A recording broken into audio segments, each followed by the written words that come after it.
Assalamualaikum warahmatullahi wabarakatuh.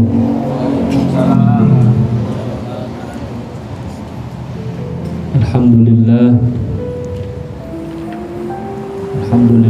Rabbil alamin. Wassalatu wassalamu ala sayyidina Muhammadin wa ala alihi wa ashabihi wa man tabi'ahum bi ihsanin ila yaumiddin. Amma ba'du.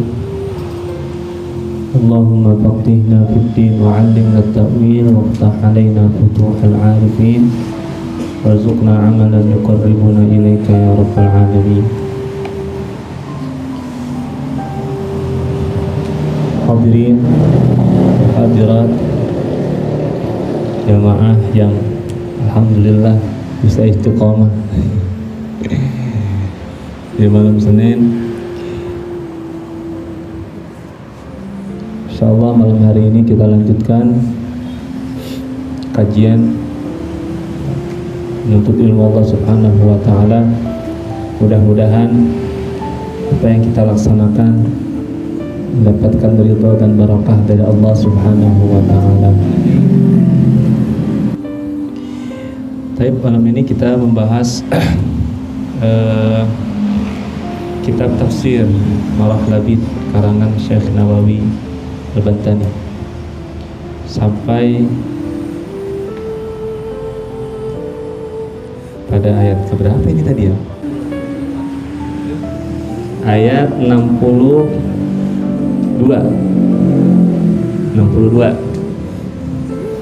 Surah Al-Baqarah ayat 62. A'udzu billahi minasyaitonir rajim. Bismillahirrahmanirrahim. Innal ladzina amanu wal ladzina hadu wan nasara was-sabiin man amana billahi wal yawmil akhir wa 'amila shalihan falahum ajruhum 'inda rabbihim wa la khaufun 'alaihim wa la hum yahzanun. Sesungguhnya, kata Allah nih di Al-Quran, sesungguhnya orang-orang yang beriman, maksudnya orang yang beriman ini orang Islam ya, kita ini ya, walladzina hadu dan orang-orang Yahudi, wan nasara dan orang-orang Nasrani, wassabiin orang-orang yang gak punya agama tapi dia meyakini Allah dan hari akhirat, hari apa? Hari kiamat, tapi gak punya agama. Man amana billahi wal yawmil akhir wa 'amila shalihan. Syaratnya siapa orang yang beriman kepada Allah, beriman kepada hari akhir, lalu kemudian dia beramal saleh, falahum ajruhum, maka bagi mereka itu pahala mereka, inda rabbihim, di sisi Tuhan mereka, wala khaufun 'alaihim wala hum yahzanun, dan mereka tidak ada kekhawatiran terhadap mereka dan tidak pula mereka bersedih. Ini ayat Al-Quran. Kalau kita baca tekstualnya doang akan melahirkan pemikiran yang meyakini bahwa semua agama itu sama. Coba lihat tuh. Pertama, alladzina amanu, orang beriman, berarti umat muslim. Walladzina hadu, orang Yahudi. Wan nasara, orang Nasrani. Wassabiin, bahkan sabiin, dia gak punya agama tapi dia yakin kepada Allah. Asal dia beriman kepada Allah, iman kepada hari kiamat, dan kemudian dia beramal baik, maka dia punya pahala di sisi Allah. Kalau punya pahala di sisi Allah berarti layak masuk surga. Nah loh, ini liberal namanya, yang menyamakan seluruh agama sama ya. Kalau ngajinya dari Al-Quran terjemah segitu doang tuh dapatnya, maka dia akan sampai pada pemahaman, dia katakan wah semua agama sama kalau begitu. Ini buktinya ayatnya. Orang beriman, orang Yahudi, orang Nasrani, dia beriman kepada Allah, dia percaya kepada hari kiamat, lalu kemudian beramal soleh, maka masuk surga, punya pahala. Apa begitu? salah ya. Itulah kenapa Al-Quran adalah kitab yang benar, tapi orang memahaminya belum tentu benar. Al-Quran kitab yang benar, tapi orang memahaminya belum tentu benar. Karena orang paham Al-Quran mengikut kadar kemampuan akalnya. Kalau dia punya perbendaharaan ilmu yang cukup untuk memahami Al-Quran, insya Allah benar pemahamannya. Tapi kalau nggak cukup, kayak tadi tuh keblinger, cuma sekedar satu ayat dipotong doang. Padahal ini ayat kisahnya begini. Dalam ilmu Al-Quran itu ada istilah disebut dengan asbabun nuzul. Apa? Asbabun nuzul. Jadi beberapa ayat Al-Quran ada yang turun secara tiba-tiba tanpa sebab, ada yang turun dengan sebab. Nah, ini termasuk yang turun dengan sebab. Sebab turunnya Al-Quran disebut dengan asbabun nuzul. Ya, nuzul artinya turun, makanya ada istilah nuzulul Quran, turunnya Al-Quran, itu Ramadan. Ya, asbabun nuzul artinya sebab-sebab diturunkan ayat Al-Quran. Nah, ayat ini penyebab diturunkannya adalah ada sahabat Nabi namanya Salman Al-Farisi. Salman, padahal ini bukan.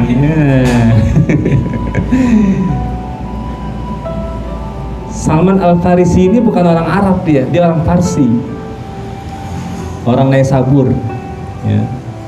Kalau sekarang tuh daerah Iran, bukan orang Arab dia. Dan dia tumbuh bersama kawan-kawannya orang-orang Yahudi, Nasrani, ahli kitab lah pokoknya. Sampai kemudian, ini ceritanya panjang nih, singkat cerita aja. Ini Salman Al-Farisi kemudian ngikutin seorang pendeta. Pokoknya satu ketika kemudian disuruh datang ke Baitul Maqdis. Sampai di Baitul Maqdis, dia ketemu seorang pendeta. Dia bilang, kata si pendeta, saya udah tua, kamu masih muda. Dan zaman ini, kata si pendeta, ini adalah zaman yang nanti akan muncul nabi terakhir. Kamu masih muda, silakan pergi cari temui nabi itu. Kalau ketemu, percayalah kepada dia, beriman kepada dia. Jadi singkat cerita, ini Salman Al-Farisi kemudian sampai ke kota Madinah, berjumpalah dengan Rasulullah. Berjumpa dengan Rasulullah, ini Salman Al-Farisi punya bekal. Bekalnya bukan makanan, bukan, maksudnya bekal ilmu yang dia dapat dari pendeta tadi. Kalau ketemu sama dia, uji tuh. Jadi nggak langsung cium tangan bolak-balik, mentang-mentang jenggotnya panjang, jubahnya lebar, cium tangan bolak-balik. Tar dulu, uji dulu. Bener nggak nih ciri-ciri Nabi ada di dia? Apa ciri-cirinya? Yang pertama, Nabi itu nggak terima sodakoh, Nabi itu. Jadi Salman Al-Farisi begitu kemudian pengen ketemu sama Nabi, dia pergi ke pasar, dia jual apa gitu. Nah, harga jualnya dia beliin kambing sama roti. Dia datang ke Nabi. Ini Nabi, kata Nabi, ini apaan? Ini sodakoh. Kata Nabi, jangan kasih saya, kasih yang lain aja. Begitu besoknya datang lagi si Salman. Kali ini bawain daging sama roti, daging matang. Kata Salman, ini hadiah. Nah, begitu dikata hadiah, kata Rasulullah, ayo sini duduk makan bareng-bareng. Artinya Nabi terima hadiah, Nabi gak terima sedekah. Nah, sambil makan ngobrol panjang lebar cerita, kemudian yakinlah bahwa ini adalah seorang Nabi, Salman Al-Farisi. Setelah ngobrol panjang lebar, kemudian si Salman Al-Farisi bertanya tentang nasib temennya atau pendeta tadi tuh yang udah tua tuh, yang dia sempat ketemu, nggak sempat ketemu sama Nabi, tapi saat itu dia beriman bahwa sebentar lagi bakal keluar di Nabi akhir zaman. Cuman nggak sempat nemuin karena udah tua, keburu mati duluan. Bagaimana nasib mereka tuh? Mereka dulu sholat ikut ajaran Nabi Musa, mereka dulu sholat ikut ajaran Nabi Isa, mereka puasa, mereka beriman bahkan kepada Nabi akhir zaman, yaitu Nabi Muhammad. Cuman nggak sempat ketemu aja. Kata Nabi Muhammad waktu itu ya, mereka ahli neraka. Kata siapa? Padahal menurut Salman ini orang baik.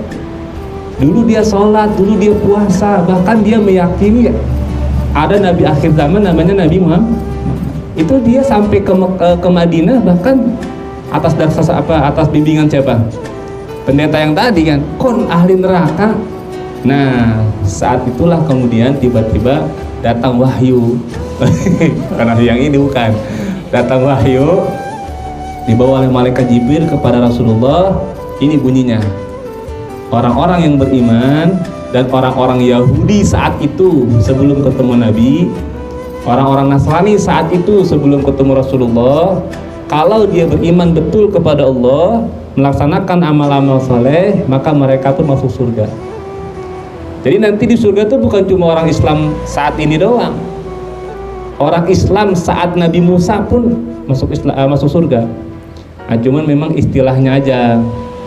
Kalau istilah Yahudi Nasrani itu istilah buatan orang.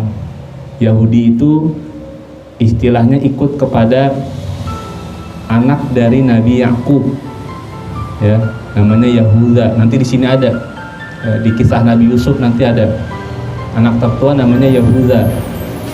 Nah, keturunan Yahuda itulah kemudian disebut dengan Yahudi. Yakub, Nabi Yakub tuh bapaknya Nabi Yusuf, itu punya nama lain namanya Israel. Jadi Israel itu siapa? Nabi Yakub. Jadi Bani Israel itu anak keturunan Nabi Yakub. Nah, Bani Israel yang Yahudi itu Bani Israel yang keturunan Nabi Yakub melalui jalur anak tertua namanya Yahuda. Nanti ada Bani Israel tapi nggak Yahudi ada. Itu yang bukan lewat jalur Yahuda tadi. Paham tuh? Adapun orang yang ikut Nabi Musa, betul-betul ikut Nabi Musa, namanya Muslim juga. Jadi jangan ente nanti kalau di sekolah lalu dikatakan kepada siapa kitab Taurat diturunkan, kepada umat Yahudi, salah. Kitab Taurat turun kepada Nabi Musa untuk umat Muslim saat itu. Paham? Kemudian umat Nabi Isa pun umat Islam juga namanya, cuman disebut Nasrani karena satu ketika Nabi Isa pernah nanya kepada pengikutnya. Pengikut Nabi Isa namanya Hawariyun. Apa? Hawariyun. Hawari itu teman setia artinya. Pengikut Nabi Isa namanya Hawariyun. Nah, kepada mereka Nabi Isa bertanya, "Man ansari ilallah?" Siapa yang bakal nolongin saya menuju Allah? Ansor artinya penolong. Nah, dari kata ansor nanti turun kata nasoro, artinya penolong. Paham? Jadi itu istilah baru. Adapun yang betul-betul ikut Nabi Isa, Nabi Musa, dan nabi-nabi yang lain itu disebut dengan umat Islam. Makanya kalau ditanya agama Islam itu agama kapan? Bukan agama sekarang, dari dulu udah Islam. Paham? Nah, ini istilah aja ya, walladzina hadu wan nasara, maksudnya orang Islam dari kalangan Yahudi, orang Islam dari kalangan Nasrani yang waktu itu ikut kepada apa? Ajaran Nabi Musa. Kalau Yahudi ikut kepada Nabi Isa, kalau Nasrani, kalau mereka betul-betul iman kepada Allah, betul-betul ikut ajaran Nabi mereka tanpa menyimpang, maka mereka punya pahala di sisi Allah. Jadi ini kabar gembira untuk kawan-kawannya siapa tadi? Salman Al-Farisi yang mati sebelum menemui Rasulullah. Paham ya? Kalau Yahudi sekarang, Nasrani sekarang sesat semua.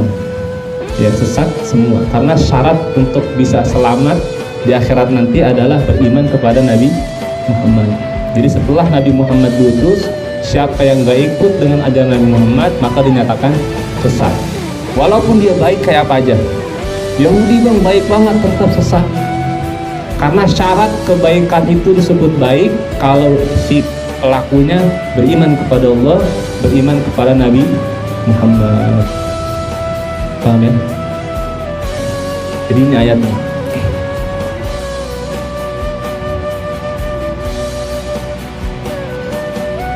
Innal ladzina amanu wal ladzina hadu ay alladzina tahawwaru. Ya, alladzina hadu artinya orang-orang Yahudi. Wan nasara ay alladzina tanassaru. Nasara artinya orang-orang yang menjadi agama Nasrani. Wasabiina ay al-kharijina min dinin ila dinin wa hum qaumun minan nasara yahrikuna wasta ru'usihim wa yaqra'una az-zabura wa ya'buduna al-malaikata yaquluna saba'at qulubuna ay raja'at qulubuna ila Allah. Sabiin. Sabiin ini adalah orang-orang yang keluar dari satu agama ke agama yang lain. Jadi dia pindah-pindah agamanya nggak jelas. Tadi Anda bilang dia nggak punya agama. Mereka itu adalah sekelompok dari golongan Nasrani. Mereka itu ciri-cirinya mencukur rambut, bikin garis tengah. Jadi kalau ente cukur rambut bikin garis tengah, ya itu ciri-ciri Sabiin. Ya, tapi nggak juga, nanti pun Rasulullah dalam satu riwayat rambutnya belah tengah. Wa yaqra'una zabur, mereka baca Zabur. Zabur ini berarti kitab apa? Zabur ini kitabnya Nabi Daud ya, kitabnya Nabi Daud. Wa ya'buduna al-malaikah, bahkan mereka itu menyembah malaikat. Ini Sabiin ya. Lalu mereka mengatakan saba'at qulubuna, kembali oleh hati kami, ay raja'at qulubuna ilallah, kembali hati kami kepada Allah. Udah nyobain Yahudi, udah nyobain Nasrani, kayaknya agak ada yang beres nih, udahlah pokoknya kita beriman kepada Allah. Nah itu Sabiin tuh ya. Di antara mereka semua ini sebelum diutusnya Nabi Muhammad. Sebelum diutusnya Nabi Muhammad. Di antara mereka kalau dia beriman kepada Allah, beriman kepada hari kiamat dan beramal soleh, fima bainahum wa baina rabbihim. Amal soleh ada dua, ada amal soleh untuk dirinya sendiri, ada amal soleh untuk Allah ya. Maksudnya amal soleh untuk Allah adalah amal itu dinyatakan baik menurut kacamata Allah. Falahum ajruhum inda rabbihim, maka mereka mendapatkan pahala di sisi Allah. Bi ayyudkhilahumul jannah, pahalanya adalah Allah masukkan mereka ke surga. Wala khaufun alaihim wala hum yahzanun, dan mereka tidak memiliki rasa kekhawatiran dan tidak pula mereka bersedih. Hina yakhaful kufaru minal iqabi wa yahdunul muqassiruna ala tawfiqit tawabi. Ketika nanti di hari akhirat, di hari kiamat, orang-orang kafir itu akan rasa takut. Nanti ya kan, ketika di hari kiamat orang tampak nanti pilihannya pulang kemana, antara surga dan neraka. Dan saat itu orang-orang kafir mereka takut pulang ke neraka. Adapun orang-orang yang beriman kepada Allah, beriman kepada hari kiamat dan beramal soleh, dia bukan golongan orang kafir sehingga mereka tidak punya rasa takut. Makanya ente ya jangan mau dikibulin sama ustadz akhir zaman. Jangan mau, maksudnya apa? Kita nggak perlu takut sama hari kiamat, karena orang yang ngerasain huru hara hari kiamat itu adalah orang-orang yang kemungkinan bakal celaka nanti di akhirat. Artinya kalau kita menjalankan hidup penuh iman, penuh amal soleh, kita banyak takwa, rajin ibadah, insya Allah nggak bakal nemuin tuh hari kiamat gede, nggak bakal. Karena orang yang nemuin yang masih hidup nanti hari kiamat itu ciri-ciri orang bakal celaka. Makanya ya, dan selama masih banyak orang yang beristighfar, masih banyak orang soleh, insya Allah nggak bakal, belum tentu tuh datang kiamat gede ya. Insya Allah sekarang masih banyak ulama-ulama, masih banyak orang-orang soleh, masih jauh. Yang mesti kita perhitungkan bukan kiamat gede, yang mesti kita perhitungkan kiamat kecil. Apa kiamat kecil? Mati. Kadang-kadang kita takut sama kiamat gede, ntar muncul Dajjal, Ya'juj Ma'juj. Duluan mana datangnya? Dajjal dulu apa mati dulu? Ya kan? Bisa jadi kita belum ketemu Dajjal, udah mati duluan. Jadi kita lebih persiapkan kepada mati aja. Itu pandangan Imam Ghazali. Imam Ghazali udah gak usah mikirin kiamat, pikirin mati aja, karena mati dianggap kiamat kecil ya. Nah ini nanti orang-orang kafir ketika hari kiamat mereka akan takut terhadap siksa. Dan juga orang-orang yang gak mau beramal soleh, mereka akan merasa sedih karena waktu masih hidup kehilangan kesempatan buat ibadah, pahala-pahala hilang. Nah ini makanya mumpung kita masih muda ya, pikiran masih pada sehat, akal masih pada jalan, ya. Ini masih pada usia belajar, belum usia nyari duit. Sabar. Boleh pengen tahu bagaimana sih ini bisnisan jalannya, boleh pengen tahu, tapi untuk terjun ntar dulu, sekolah dulu, ngaji dulu, ada waktunya, ya. Enten yang pada masih sekolah, sabar, jangan tergiur sama, emang itu nggak enaknya kalau main sama yang nggak seumuran. Ada bocah kecil main sama anak gede, ini anak kecil ngikut tua tadinya, atau sebaliknya, yang tua ngikut bocah. Yang harusnya udah usia mikirin kerjaan, yang harusnya udah usia nikah, ya nggak? Gara-gara mainan bocah mulu jadi jadi kagak nikah gitu, emang kagak enaknya. Makanya ente kudu sadar diri, ya. Yang masih usia sekolah fokus, yang udah usia kerja, ya. Bagaimana pikirin tuh buat ke depan. Nah, jangan sampai nanti begitu udah hari kiamat, atau paling kagak udah menjelang mati dah, badan udah pada lemes, sudah payah, akhirnya kita sedih karena kelewatan masa emas waktu kemarin yang harusnya kita masih muda, bisa sekolah bisa ngaji, kita nyesel, ya enggak? Nah itu. Wal makna innal ladzina amanu qabla bi'tsati Muhammadin sallallahu alaihi wasallam fi zaman al-fatrati bi Isa alaihi salam mathalu Qis bin Sa'idah wa Buhairah ar-Rahib wa Habib An-Najjar wa Zaid bin Amr bin Nufail wa Waraqah bin Naufal wa Salman al-Farisi wa Abi Dzar al-Ghifari wa wafdun Najashi walladzina kanu 'ala ad-din al-batil alladzi lil yahudi wan nasara was-sabiin kullu man amana minhum bi ba'thi Muhammadin sallallahu alaihi wasallam billahi wal yawmil akhir wa bi Muhammadin falahum ajruhum inda rabbihim. Atau maknanya adalah orang-orang yang beriman sebelum diutusnya Nabi Muhammad. Nih, dari sejak zaman Nabi Isa meninggal sampai ke Nabi Muhammad itu kan jaraknya ratusan tahun. Ratusan tahun. Ketika masa kosong, nggak ada Nabi. Lalu ada masa di mana orang nggak ketemu sama ajaran Nabi. Paham ya? Orang yang nggak ketemu sama ajaran Nabi sebelumnya disebut dengan masa fatrah. Masa apa? Masa fatrah. Nah, masa fatrah ini orang masuk surga semua sebelum Nabi Muhammad diangkat jadi Rasul. Makanya kita akidah Ahlus Sunnah wal Jamaah meyakini bapak ibu Nabi itu masuk surga. Kenapa? Karena beliau meninggal sebelum Nabi diutus jadi Rasul. Masuk kategori masa fatrah. Yang penting mereka orang baik. Itu maksudnya. Al-makna innal ladzina amanu bil lisani duna qalbi wa hum al-munafiquna wal yahudu wan nasara was-sabiin kullu man ata minhum bil imanil haqiqi shara minal mu'minin indallahi wa hadza qaulu Sufyan as-Tsauri. Atau maknanya adalah orang-orang beriman, dia berimannya hanya dengan lisan saja, tidak dengan hatinya. Mereka orang munafik. Dan kemudian orang Yahudi dan Nasrani dan Sabiin tadi yang kita bahas, setiap mereka kalau mereka datang nanti kepada Allah membawa iman yang benar, maka mereka dinyatakan sebagai orang yang beriman di sisi Allah dan mereka nanti mendapatkan pahala masuk surga. Nah, ini tadi penjelasannya kayak tadi ya. Nah, itu jangan dibaca hanya dari terjemahan aja ayat ini ya. Mesti tahu asbabun nuzulnya. Jadi ini berkaitan dengan kawan-kawannya Salman Al-Farisi yang mati duluan sebelum berjumpa dengan Nabi. Kalau Yahudi sekarang, Nasrani sekarang, sepakat kita mesti yakin bahwa mereka adalah orang-orang kafir, sesat, jangan diikutin. Wa id akhadna mitsaqakum wa rafa'na fawqakum at-tur khudhu ma atainakum biquwwati wadhkuru ma fihi la'allakum tattaqun. Kata Allah, ingatlah ketika kami mengambil janjimu.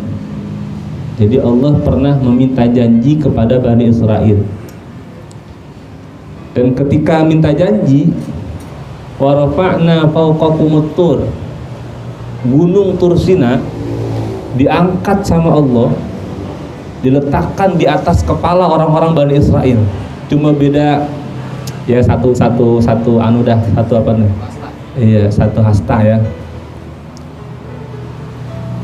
Kata Allah, khudhu ma atainakum biquwah.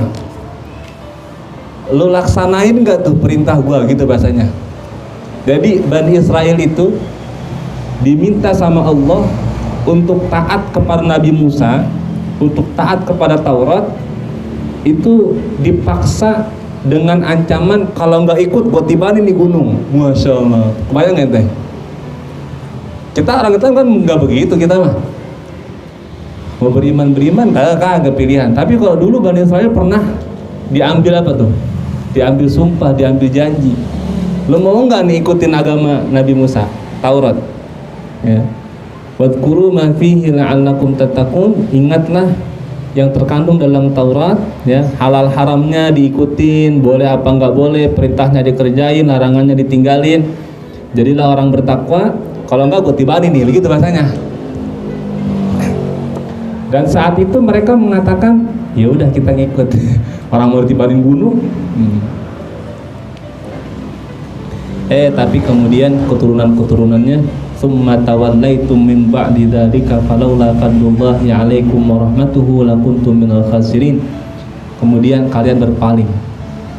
Setelah itu, kalaulah tidak ada karunia Allah kepada kalian dan rahmatnya, sungguh adalah kalian daripada orang-orang yang merugi. Udah diancam kayak gitu, awalnya udah iya, besok angot lagi, males ibadahnya. Tuh. Ada gak kita begitu sekarang?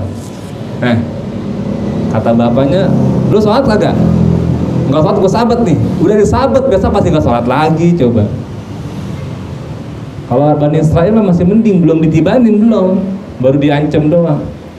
Kalau kita kadang-kadang udah diancam sama orang tua, disuruh sholat, disuruh puasa, disuruh ngaji, susah banget, besok begitu lagi. Itu ciri-ciri siapa tuh?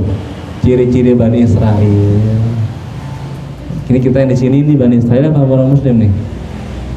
Kalau orang Muslim nggak pernah namanya ngebatalin janji. Kalau udah janji pengen taat terus. Wa id akhadna mitsaqakum ay iqrarakum biqabulit Taurat. Ketika kami ambil janji kalian, ikrar kalian untuk menerima Taurat. Jadi itu mereka Bani Israel diminta oleh Allah untuk taat kepada Taurat. Ente kebayang nggak orang diangkat sumpah kayak wali kota gitu kan, di atasnya Quran tuh. Kalau ini orang Bani Israel diangkat sumpah di atasnya Gunung Tur. Tahu nggak Gunung Tur? Gunung itu bahasanya gunung, ada Gunung Salak tuh. Gunung Salak diangkat ke warga Rawapanjang misalnya. Warga Rawapanjang, mau nggak lo ikut Al-Quran? Kalau nggak gue tuplekin di gunung, gitu bahasanya. Ente bayang begitu. Wa rafa'na fawqakum tur ay rafa'na fawqa ru'usikum al-jabal miqdara qamatin kadhillah wa kana farsakhan fi farsakhin hatta utitumul mitsaq. Diangkat tuh tadi Gunung Tursina kan, karena diancam akhirnya mereka mau terima. Khudhu ma atainakum ay i'malu bima a'tainakumuhu minal kitab. Kata Allah, apa sumpahnya? Sumpahnya adalah kalian akan menjalankan apa yang kami perintahkan dalam kitab Taurat. Biquwatin ay bijiddin, sungguh-sungguh, serius, disiplin. Wadhkuru ma fihi minas thawab wal iqab. Ingetin, dalam Taurat itu ada pembahasan tentang pahala, tentang siksa. Wahfadhu ma fihi minal halal wal haram, dan pelihara yang terkandung dalamnya daripada halal dan haram. Yang haram jangan dilanggar, yang perintah kerjain. La'allakum tattaqun ay likai tattaqul ma'asi, agar kalian jadi orang bertakwa. Tsumma tawallaitum ay a'radtum 'anil wafa'i bil mitsaq. Udah diancam kayak begitu, kemudian kalian berpaling dari memenuhi janji. Udah diancam, waktu diancam sih iya aja, besok begitu ancamannya udah diturunin tuh gunung, begitu aja lagi. Bani Israel tuh, Allah, dari dulu ya. Kalau masih ingat pembahasan kita tafsir, banyak Bani Israel bikin kesalahan, tapi besoknya dimaafin lagi, salah lagi dimaafin lagi, sampai disuruh bunuh-bunuhan. Ingat kan deh? Sampai disuruh bunuh-bunuhan. Kalau pengen tobat main bunuh-bunuhan. Allahu Akbar. Itu pun berhenti gara-gara Nabi Musa. Ya kan? Waktu main bunuh-bunuhan kata Nabi Musa, "Ya Allah, sisain jangan, kalau mati semua ntar umat saya bagaimana ini?" Tuh. Akhirnya suruh berhenti. Dan sisanya diajak kemana? Ke Gunung Tur kan? Sampai sana pengen apa? Pengen niat Allah. Betul nggak? Itu Nabi Bani Israil itu kerjaannya tuh. Ya. Allahu Akbar. Emang itu umat paling disayang tuh. Umat paling disayang. Apa yang dia minta dikasih. Kalau umat Nabi Muhammad, makanya kalau ente umat Nabi Muhammad, sebetulnya semakin banyak permintaan yang tertahan itu menunjukkan ciri umat Nabi Muhammad. Jadi nanti ditangguhkan sampai di mana? Di akhirat. Kemudian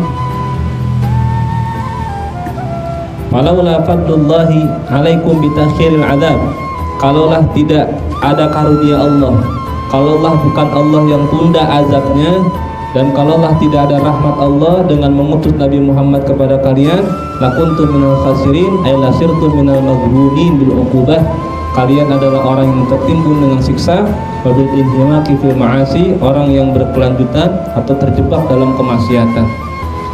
Sebagian mereka ada yang kemudian masuk Islam kan, semasa tadi contohnya siapa? Salman Al-Farisi itu masuk Islam, Yahudi kan dia awalnya. Kemudian walaqad alimtumul ladzina i'tadaw minkum fis sabti faqulna lahum kunu qiradatan khasiin faja'alnaha nakalan lima baina yadayha wa ma khalfaha wa mau'izatan lil muttaqin. Kemudian kata Allah, walaqad alimtumul ladzina i'tadaw minkum, kalian tahu ada orang-orang yang melampaui batas di antara kalian fis sabti, di hari Sabtu. Jadi dulu orang Yahudi itu perintahnya, salah satu perintahnya dia mensucikan hari Sabtu. Jadi hari Sabtu tuh khusus buat ibadah aja. Nggak boleh mancing, nggak boleh apa? Ya nggak boleh nyari ikan di laut. Kalau dulu kan emang nelayan ya, nyari ikan di laut. Maksudnya nggak boleh usaha, udah ibadah aja. Ada sebagian yang apa? Iya, yang melanggar, yang nyolot ya. Nggak boleh nyari ikan, dia nyari ikan. Akhirnya dikutuk jadi apa? Jadi monyet. Fakulna lahum kunu qiradatan khasiin, kata Allah, jadi monyet loh, jadi monyet. Dan mereka yang diazab jadi monyet cuma bertahan hidup 3 hari, habis itu mati. Nggak makan, nggak minum, dan nggak punya keturunan. Makanya sekarang nggak ada manusia monyet, nggak ada ya.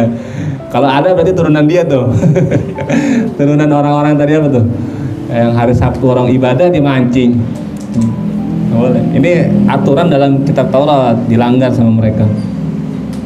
Ay wa billahi laqad araftum uqubatal ladzina tajawazul hadda minkum yawma sabti fi zamani Daud alaihi salam. Kalian orang-orang Yahudi, orang-orang Nasrani, Bani Israel, demi Allah kalian sudah tahu tentang siksaan orang-orang yang melampaui batas, melanggar hukuman, melanggar batasan pada hari Sabtu. Dulu di zaman Nabi Daud, ini kejadian yang jadi monyet zaman Nabi Daud nih. Ruwiya annahum umiru bi ayyatamahhadu yaumas sabti lil ibadah. Mereka dulu diperintahkan untuk menjaga hari Sabtu khusus untuk ibadah. Tapi wayatrukus soida, dan mereka nggak boleh berburu, nggak boleh nyari ikan, nggak boleh nyari binatang di hutan, nggak boleh. Wa ulail qaumu kanu fi zamani Daud, mereka itu kaum di zamannya Nabi Daud alaihi salam. Wa kam yaskununa bi Ailah ala sahilil bahri bainal Madinah wa Syam. Mereka tinggal di Ailah, di tepian pantai di antara Madinah dan Syam ya. Itu di daerahnya di antara Madinah dan Syam. Wa huwa makanun minal bahri yastami'u ilaihi al-hitan min kulli ardin fi syahrin minas sanati hatta la yural ma'u li kathratiha. Tempat itu tuh ya, yang namanya Ailah tadi, yang ada di antara Madinah dan Syam. Tempat itu adalah tempat yang suka kumpul ikan. Dari seluruh penjuru bumi ikan kumpul di situ sebulan, dalam setahun 1 bulan. Jadi ada 1 bulan dalam setahun di mana ikan kumpul di situ tuh. Saking banyak ikannya itu air gak kelihatan. Saking banyak ikannya tuh.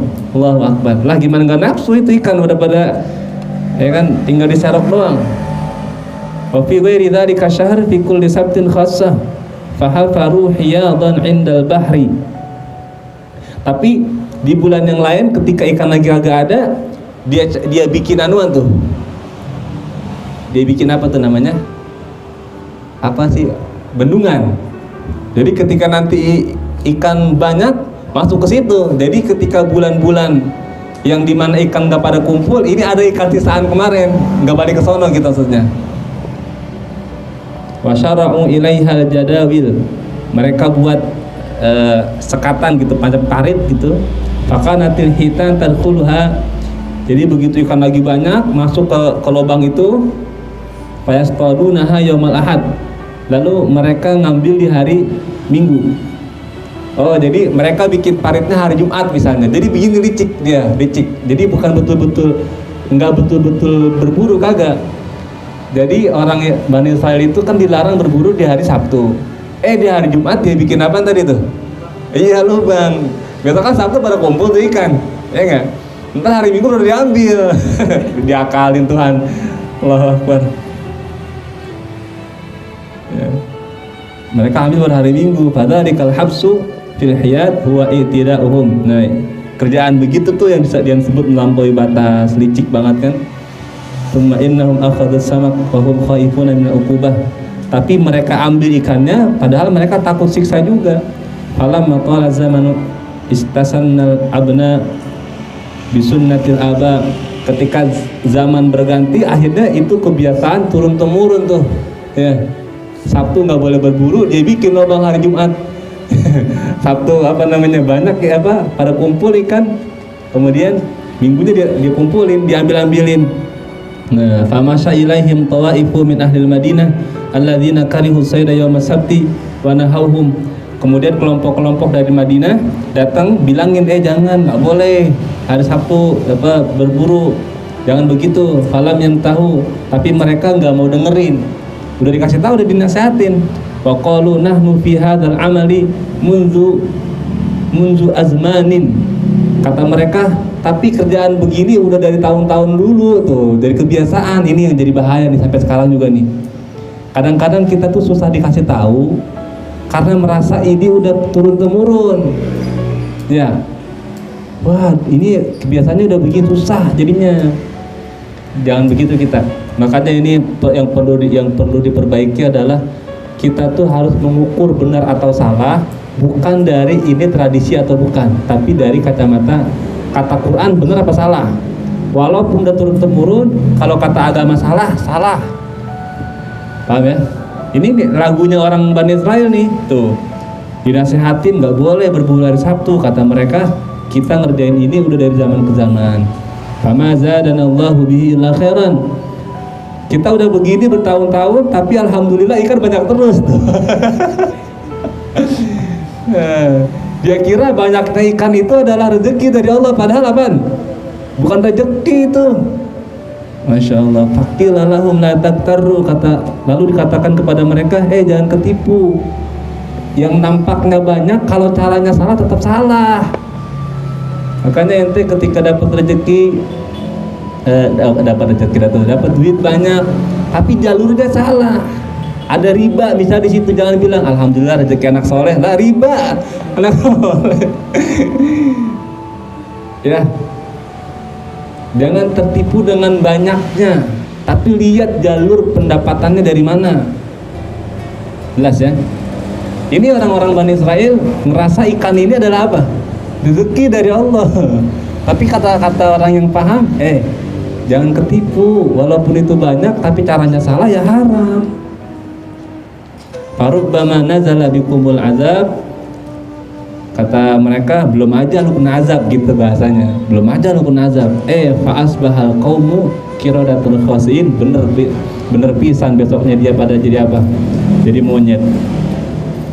Fama katu kadzalika thalathata ayyam, mereka seperti itu jadi monyet selama 3 hari. Lam yakulu wa lam yashrabu, mereka enggak makan, mereka enggak minum, wa lam yatawaladu, enggak punya anak, summa halaku, kemudian binasa, mati. Wa dzalika qauluhu faqulna lahum kunu aysiru qiradatan khasiin ay dzalilina mub'adina 'anir rahma wasyaraf. Jadilah kalian monyet yang hina, yang dijauhkan dari rahmat Allah dan kemuliaan. Faja'alnaha ayil musakha awil qiradata aw qaryata ashabis sabti aw hadhil ummah nakalan lima baina yadayha wa ma khalfaha. Dan kata Allah, kami jadikan kejadian tersebut kejadian monyet tersebut sebagai nakalan itu siksaan, azab bagi orang yang ada di hadapannya, maksudnya buat orang yang ke depan jangan begitu lagi, nanti sisanya bakal begitu. Wa ma khalfaha, dan orang yang di belakangnya yang saat itu hidup, ayuqubatan radi'atan lil umamil lati fi zamaniha, siksaan yang pedih bagi umat yang hidup pada zaman itu, wa ba'daha, dan setelahnya, ila yaumil qiyamah, hingga hari kiamat. Au lima qaruba min tilkal qaryati wa ma taba'ada anha, atau peringatan itu juga untuk yang tinggal di sekitar kampung tadi dan yang jauh juga. Au uqubatan bi ajli ma taqaddama ala hadhil ummati min dzunubihim wa ma ta'akhkhara minha, atau ini adalah siksa karena apa yang pernah mereka lakukan dari umat ini, maksudnya orang-orang Bani Israel banyak dosanya sehingga mereka disiksa menjadi monyet.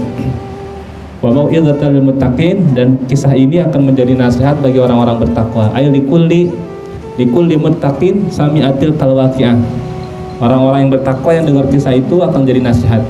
Fa innahu yakhafu in fa'ala mithla filihim ayanzila bihi mithlu ma nazala bihim. Mereka khawatir, takut kalau mereka bikin seperti itu mereka kena azab seperti mereka. Wal muradu bi qoulihi ta'ala kunu sur'atat takwini wa annahum saru kadzalika kama aradallahu bihim. Dan ucapan Allah kunu itu langsung jadi kunu qiradatan khasyin, saat itu juga langsung berubah jadi monyet. Allahu Akbar. Itu gimana rasanya ya? Ini gara-gara apa? Gara-gara melanggar perintah jangan berburu ya. Ini kita nanti setelahnya ayat yang berkaitan dengan inti dari surah Al-Baqarah. Jadi nanti ayat selanjutnya, ayat yang keberapa itu? Hah? Yang wa id qala Musa liqaumihi 67. Nah, 67 itu adalah inti dari nama surah Al-Baqarah, yaitu kisah di mana nanti ada orang, ini saya cerita dulu dah dikit.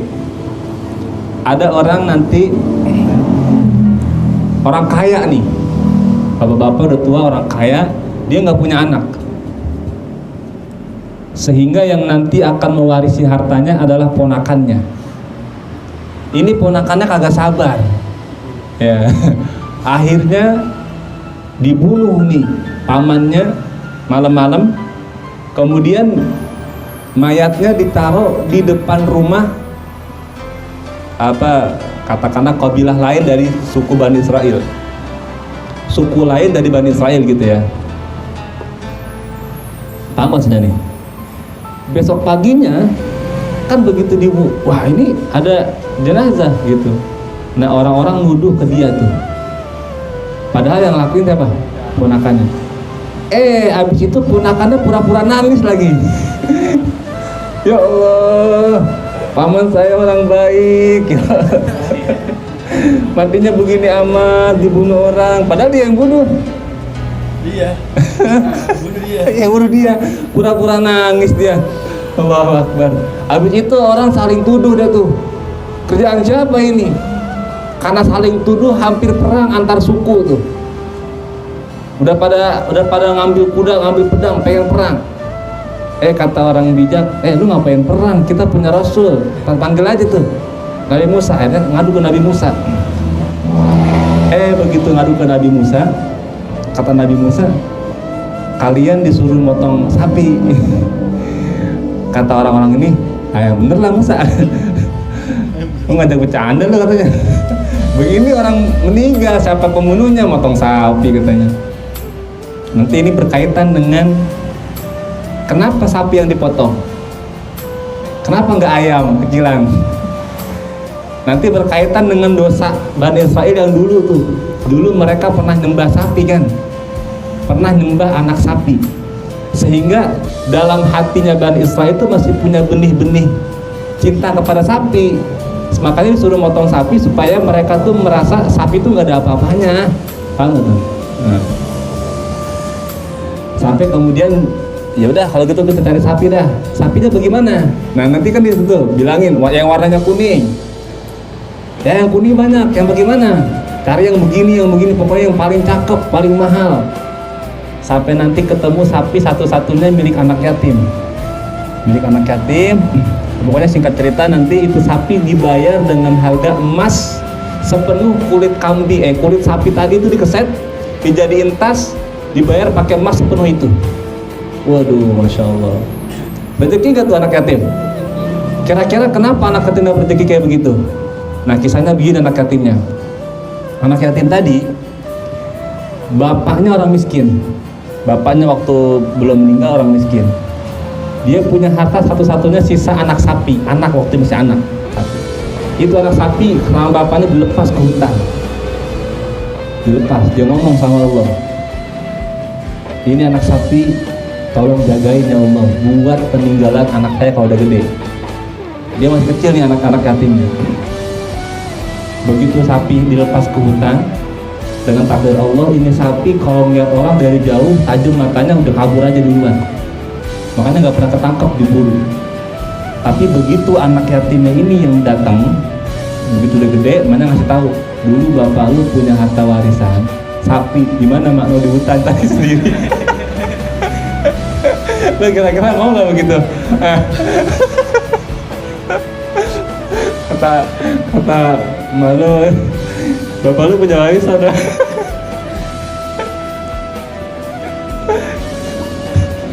Kalau di kandang masih mending ya, tapi tadi kandang enak kelihatan, tapi di hutan nyari sendiri. Nah itu anehnya bocah ini nih, dia udah agak gede datang ke hutan, dia bilang sama Allah, kalau emang itu sapi betul punya bapak saya dan untuk saya, itu sapi ketemu, saya lihat nggak lama ketemu tuh sapi, dipanggil tuh sapi datang. Nanti dalam kisah yang lain, tapi ini kan namanya kisah Israiliyat. Ini namanya kisah apa? Kisah Israiliyat itu kisah yang terjadi di zaman-zaman Nabi terdahulu. Kata kisah yang lain mengatakan itu sapi bisa ngomong. Kata sapi, ayo Tom lo naik ke punggung gua, kita pulang bareng-bareng. Kan jauh dari hutan kan? Ayo naik. Kata si bocah, enggak sapi, saya nggak mau naik, sebab perintah emas saya sapinya jangan ditunggangin, tuntun aja, pegang hidungnya.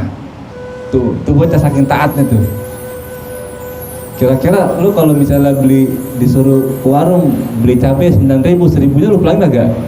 Tuh. Ini bocah saking taatnya, padahal mah kalaupun ditanya kan agak ada ruginya kan, sapi gede. Katanya karena dia taat sama ibunya, dia nggak mau naik sapi.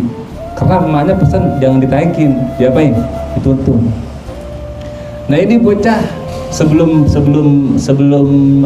dapat sapi itu, dia kerjaannya tiap hari datang ke hutan nyari kayu bakar. Kalau kata kita mah mulung, kalau sekarang mah mungkin mengutin apa namanya? Aqua. Kemudian dia jual ke pasar tuh kayu bakarnya, dibagi 3 hasilnya. Yang pertama dia buat makan, yang kedua dia buat sodako, yang ketiga dia buat emaknya tuh. Kita udah kerja nih, kira-kira gaji kita bagi 3 apa kagak nih? Lah, banyakan mana? Banyakan buat emak apa buat pacar nih? Ini anak yatim saking baktinya sama emaknya, hasil jual kayu bakar dibagi 3, 1 buat makan, 1 buat sodako, 1 buat emaknya.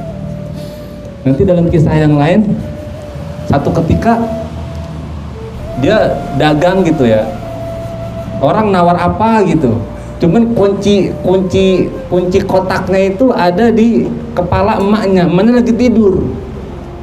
Kata si orang ini, udah bangunin aja main teh. Enggak, saya nggak berani bangunin emak saya tuh, lihat.